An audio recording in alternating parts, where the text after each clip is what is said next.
Quand l'offense a été très grande, ce n'est pas évident de pardonner rapidement.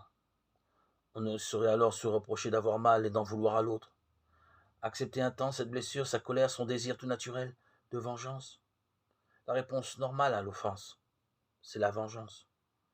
Faire aussi un inventaire des dommages causés et de ses répercussions pour l'avenir. Le mal qu'on a subi doit pouvoir être nommé. Dire au besoin sa blessure à l'offenseur, mais pas en reproche, comme l'expression du ressenti. J'ai eu très mal quand tu as dit cela, mais c'est peut-être moi qui suis trop sensible ou qui n'ai pas compris. Partager sa blessure avec quelqu'un qui accueille sans jugement est important. Il faut cultiver en soi un désir réel de pardon et décider de ne pas se venger.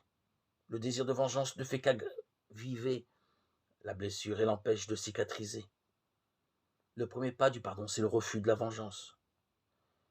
À nous d'avoir soif de réconciliation dans l'attitude exemplaire du père de l'enfant prodigue, c'est-à-dire attendre en guettant le moindre signe et l'accueillir en allant au-devant de lui pour faciliter les retrouvailles. Tendre l'autre joue en espérant non un autre soufflet, mais un baiser réparateur.